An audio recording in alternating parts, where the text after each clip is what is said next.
अब कांग्रेस पार्टी के अध्यक्ष का बयान आया है।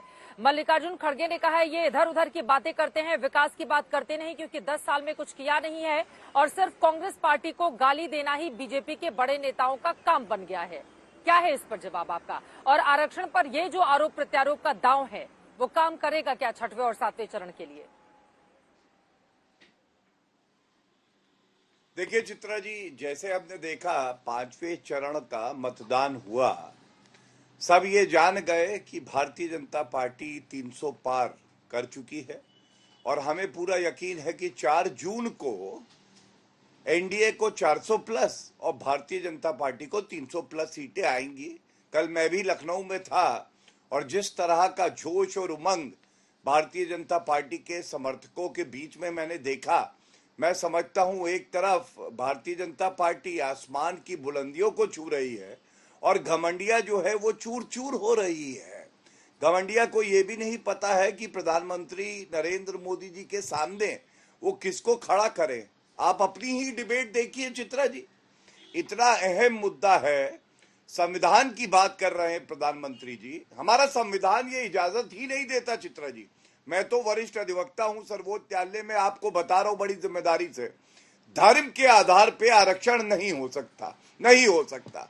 और पूरे देश की जनता नरेंद्र मोदी जी की तरफ देख रही है, जिन्होंने कहा है कि मैं ओबीसी एससी एसटी का आरक्षण किसी को छीन के मुसलमानों को नहीं देने दूंगा, क्योंकि यह संविधान संगत नहीं है। आपकी डिबेट से कांग्रेस पार्टी क्यों गायब है? जैसे गधे के सर से सींग गायब हो जाते हैं, कांग्रेस पार्टी गायब हो जाती है। और ये ऐसा इसलिए है क्योंकि उनको तुष्टीकरण की राजनीति करनी है।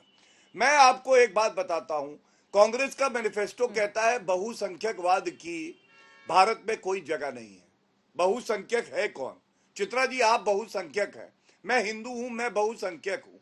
80% आबादी जो अपने आप को पंथ निरपेक्ष संविधान देती है, उसके लिए भारत में जगह नहीं है। अफजल गुरु और याकूब मेमन के लिए जगह है, उनको फांसी नहीं होनी चाहिए। रोहिंग्या जो नागरिक नहीं है उनके लिए जगह है। दूसरी आपत्ति देखिए, तुष्टीकरण क्या है मैं आपको बताता हूं। तुष्टीकरण ये है, कहते हैं हम व्यक्तिगत कानूनों को और मजबूत करेंगे। चित्रा जी, महिला अस्मिता का क्या होगा? ट्रिपल तलाक एक अपराध बन गया है। इनकी चले तो ये कहे कि ट्रिपल तलाक ठीक है, हलाला होना चाहिए, बहु विवाह ठीक है। तीसरी बड़ी बात, आरजेडी के प्रवक्ता यहां बैठे हैं, आरजेडी के प्रवक्ता किस मुंह से डिबेट में आएंगे? लालू प्रसाद यादव ने कहा आरक्षण मुसलमानों को मिलना चाहिए, तो भाई ओबीसी समाज का क्या होगा?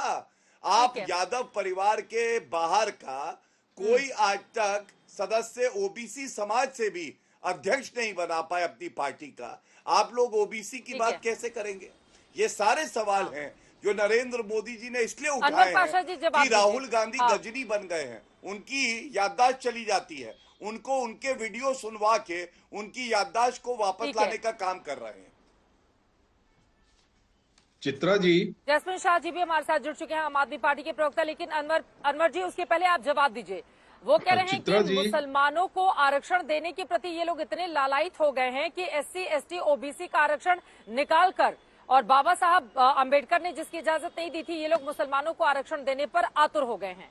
और लालू यादव जी के बयान का भी जिक्र किया इन्होंने। चित्रा जी, लालू यादव जी के बयान को जिस तरह से तोड़ मोड़ करके गौरव भाटिया जी पेश कर रहे हैं, उससे उनकी हताशा जाहिर होती। प्रधानमंत्री जी के भाषण को आपने अभी सुनाया, उनके भाषण से साफ साफ जाहिर है कि वो पूरी तरह से बिल्कुल हताशा के शिकार हैं, निराशा के शिकार। वो एक तरह से डिस्परेट हैं। उनको लग रहा है कि उनके पांव के नीचे से जमीन खिसक गई। इस देश की जनता ने 10 वर्षों तक भारतीय जनता पार्टी के रूल को देखा है, उनके शासन को देखा है, कुशासन को देखा है। हर फ्रंट पर नाकाम रही है, विफल रही। इनके पास जनता को देने के लिए कुछ नहीं, इनके पास अपना मैनिफेस्टो नहीं है। ये भारतीय जनता पार्टी के लोग सिर्फ जो है वो गढ़ी गढ़ी बातें बता रहे हैं और मनगढ़ंत बातें, इमेजिनरी बातें बता रहे हैं और जनता को उलझाना चाहते हैं इमोशनल इश्यूज में। हिंदू मुस्लिम, मंदिर मस्जिद, कब्रिस्तान शमशान, इन्हीं सब विषयों में उलझाने की कोशिश कर रहे हैं और इससे उनकी हताशा पूरी तरह से जाहिर है। इनकी हताशा का अंदाजा इससे लगा सकते हैं कि ये रोजगार देने के लिए एक शब्द भारतीय जनता पार्टी के लीडरों के पास नहीं है। प्रधानमंत्री जी के पास एक शब्द नहीं, किसी भी भाषण में वो युवाओं को रोजगार देने की बात नहीं करते। महंगाई को रोकने के लिए इनके पास कोई भी ऐसा तरीका नहीं है जिसकी बात वो नहीं करते, न तो प्रधानमंत्री जी करते हैं और न उनके लीडर्स करते हैं। और उसी तरह से आप देखेंगे किसानों का जो हाल है, आज भी किसान बैठे हुए हैं, आज भी किसान बैठे हुए हैं, आज भी किसान अपना आंदोलन चला रहे हैं और मिनिमम प्राइस के लिए जो उनके उनके उनकी मांग है उस पर सरकार आज तक नहीं जू नहीं रहेगा सरकार के कानों पे। सरकार हर फ्रंट पे नाकाम है, हर फ्रंट पे सरकार नाकाम है। इतना ही नहीं, इनकी विदेश नीति विफल हो चुकी है। पूरी दुनिया में आज जो है भारत का जो नाम है वो बिल्कुल एक तरह से नीचे की तरफ जा रहा है। हंगर इंडेक्स में आप देखिए, भूखमरी में भारत जो है वो नेपाल और बांग्लादेश से पीछे जा चुका है। रुपये का जो वैल्यू है वो सबसे अपने निचले पायदान पर आज है। 85 रुपए $1 की कीमत हो गई है। ये तमाम वो इशू है। आर्थिक दशा आप देखें, जो पूरे देश की आर्थिक दशा ऐसी हो गई है कि आज 5 किलो अनाज पर देश के 80 करोड़ जनता जीने पर मजबूर कर दिए गए। सरकारी खजाने से 5 किलो मुफ्त अनाज दिए जा रहे हैं। तो वो 5 किलो अनाज दे रहे हैं, आप ही के सहयोगी कांग्रेस पार्टी अब 10 किलो फ्री में अनाज देने का वादा कर रही है। ठीक है, तो अनाज पर तो उधर से भी दावा कर दिया गया है ना, इधर 5 किलो दिया जा रहा है, अब लग रहा है कि उधर की दाल निकल रही है तो उसको डबल कर दो, उसको 10 कर दो। भारतीय जनता पार्टी ने जो हालत कर दी है, देश की आर्थिक दशा कर दी है, बेरोजगारी की जो दशा कर दी है, उसमें 10 किलो अनाज का 20 किलो अनाज भी कम पड़ेगा जनता को देने के लिए। जो भूखमरी की स्थिति जो पैदा करती है भारतीय जनता पार्टी ने, और इस पर कोई बात नहीं होगी, इस पर कोई डिबेट नहीं होगा। गौरव भाटिया जी, आप जवाब दे दीजिए, उसके बाद बाकी मेहमानों के पास में जाऊंगी। ठीक है, गौरव भाटिया जी। देखिए, मैंने इनको याद दिलाया दो बातें जो जनता भी पूछ रही है। ओबीसी SC ST समाज का हक लेके आप मुसलमानों को क्यों बांट देंगे? क्योंकि लालू प्रसाद यादव ने कहा है मुसलमानों को आरक्षण मिलना चाहिए, जो कि गैर संवैधानिक है। अनवर जी के पास कोई उत्तर ही नहीं। दूसरा, मैंने जनता की आवाज उठाई, मैंने कहा हमने बिहार में एक एक करके उनकी बात हो जाए, गौरव जी की बात हो जाए। पाशा साहब प्लीज, एक एक करके अपनी अपनी बारी में बोलेंगे और लोग भी इंतजार कर रहे हैं। नहीं, झूठ फैला रहे हैं ना। ठीक है सर, आपकी बात हो गई, अब उनकी बात सुन लेते हैं। 75% हमने रिजर्वेशन की सीमा बढ़ाई ओबीसी की है। किसी स्टेट में आपको दिखा दीजिए। Bharatiya Janata party rule state में 75% आपने दिया है, हम 75% ओबीसी को देने जा रहे हैं। ठीक है सर, अब जवाब सुन लीजिए, वरना बाकी लोग रह जाएंगे। इम्प्लीमेंट करने जा रहे हैं। गौरव पाशा जी, झूठ मत फैलाइए। हिम्मत है तो उत्तर प्रदेश में 75% कर दीजिए। ये चिल्ला रहे, इसका मतलब ये क्लीन बोल्ड हो चुके हैं। इनका स्टंप उड़ गया है, इनका विकेट उड़ गया। चिल्ला दे नहीं, मैं ऐसे चिल्ला नहीं पाऊंगा। 75% आपने बोल लिया है, अब दूसरों को बोलने का मौका दीजिए। ऐसे नहीं हो पाएगा। उधर बाकी लोग भी इंतजार कर रहे हैं, आम आदमी पार्टी से हैं, एनसीपी से लोग हैं। प्लीज सर, ठीक है, भ्रम नहीं फैलाते। ठीक है, अब दूसरों के मौके मत ले लीजिए ना। गौरव भाटिया जी को जवाब देने दीजिए, उसके बाद बाकी लोगों की भी बारी आने दीजिए। प्लीज गौरव जी, जल्दी से अपना जवाब दीजिए।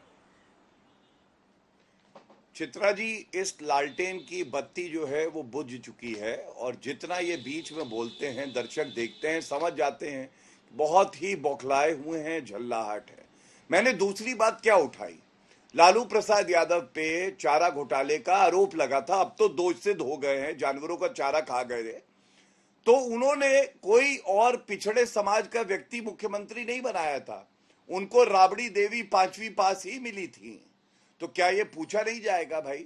अगर आप ओबीसी समाज की बात करते हैं, कभी आरजेडी का अध्यक्ष, जब आपको मौका मिला बिहार का मुख्यमंत्री, आपने ओबीसी समाज SC ST समाज से क्यों नहीं बनाया?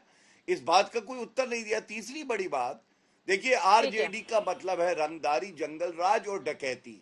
और ये लोग जब भाषा बोलते हैं इस तरह की कि प्रधानमंत्री जी की नरेती पकड़ी हुई है, ये क्या दर्शाता है? ये दर्शाता है कि अभद्र भाषा बोलो, गुंडा राज फैलाओ और उसके बाद वोट मांगो। लेकिन असलियत ये है, बिहार में इनका सुपड़ा साफ हो रहा है और तुष्टीकरण की राजनीति जो है, मैं आपको चित्रा जी बड़ी जिम्मेदारी से बता रहा हूं, कोई भी पार्टी घमंडिया की क्यों ना हो, वो जान गई है तुष्टीकरण और सांप्रदायिक राजनीति का अंत अब आ गया है। 4 जून को इन लोगों के पास डबल डिजिट की सीटें नहीं होंगी। मैं कांग्रेस पार्टी की भी बात कर रहा हूं। ठीक है, वो कह रहे हैं कि डबल डिजिट में सीटें भी आप लोगों की नहीं होंगी। और जसमिन शाह जी, आम आदमी पार्टी तो खुद 543 में से सिर्फ 22 सीटों पर ही चुनाव लड़ रही है। बाकी इंडिया गठबंधन का आप हिस्सा है, लेकिन बार बार ये दावा करना कि 4 जून को बीजेपी आ रही है, इंडिया गठबंधन की सरकार बन रही है, आपको लग रहा है कि 22 सीटों में मजबूती दिखा के वास्तव में आम आदमी पार्टी इतना कोई बहुत बड़ा कमाल कर जाएगी? या फिर अलग अलग राज्यों में भी अगर हम देख लें, मैं इस समय कोलकाता में बैठी हूं, पश्चिम बंगाल में इंडिया गठबंधन कुछ है नहीं, लेफ्ट और कांग्रेस भले ही साथ साथ हो, लेकिन ममता बनर्जी जो सबसे ज्यादा मजबूत है वो अलग एकला चलो की राह पर है। बाकी कई जगहों पर भी इस तरह की स्थिति है। उधर गृह मंत्री अमित शाह ने कहा है कि 5वें चरण के बाद 310 सीटें आ रही हैं और 6वें 7वें चरण के बाद 400 पार हमारा हो जाएगा। जसमिन शाह जी।